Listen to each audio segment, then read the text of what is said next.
that we try not to schedule any meetings. We really don't try to do a whole lot, but just to reflect on the fact that we lost so many of our colleagues, and there's no way that this could ever happen to our country again.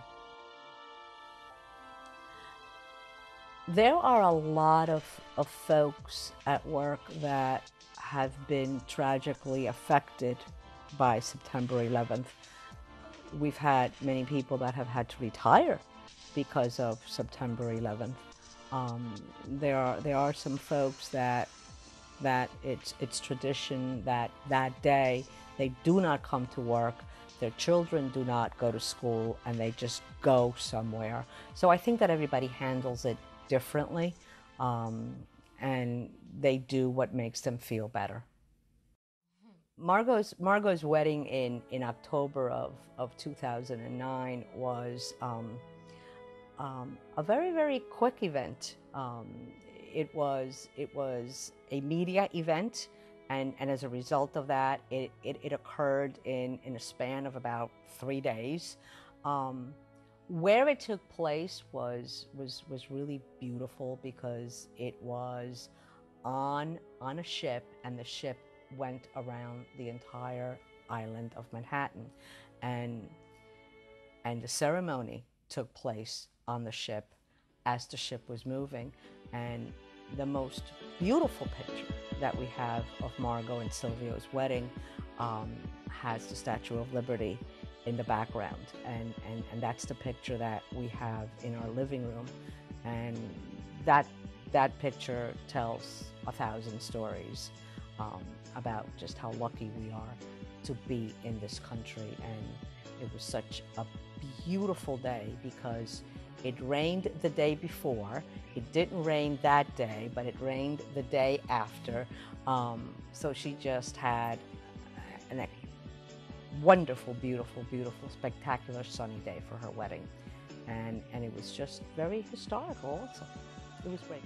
The fact that the towers are not there is something that it's absolutely part of my mind all the time, because they were such a fixture there. Every picture that we have in our office, every picture that we had the towers, and all of a sudden they're gone.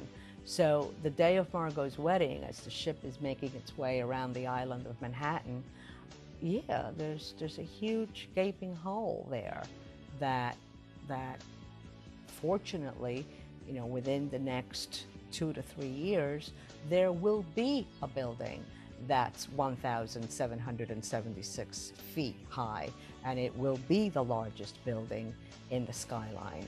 So we're rebuilding, and we're going back to the way that we were, and that's good. August 23rd was so many people are jittery. We've got the 10th anniversary coming up. Emotions are running kind of high, and we're on the 9th floor. We're at Park Avenue South. We have a very large department, so we take 2 buildings, and it's so funny because one building felt the shake while the other one did not.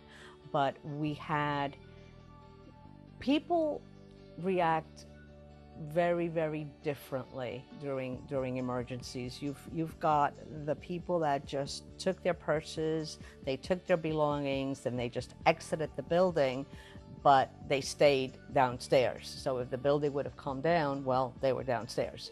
And then you have the other type of individual that comes to a central location where everyone talks about, okay, what are we going to do? I think that one of the things about the Port Authority is that the Port Authority is at its best when there's an emergency or there's a catastrophe, because the communication was instant. We knew that there was no damage to the building. Emails were flying left and right. So I think that people were relieved to know that there have been many lessons learned, and that we have an evacuation plan and that we know what to do. So it was good for people to feel comforted and know that they were okay. I think that I thank God every day that I made it out.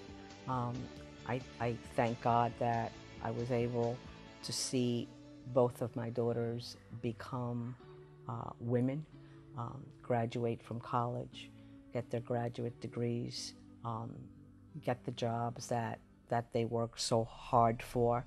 And I'm just so appreciative of coming home to my family, my husband, and every night. And it's unfortunate that it may take something as horrible as that type of an act for you to appreciate the fact that you have a very, very good life and a very, very loving family.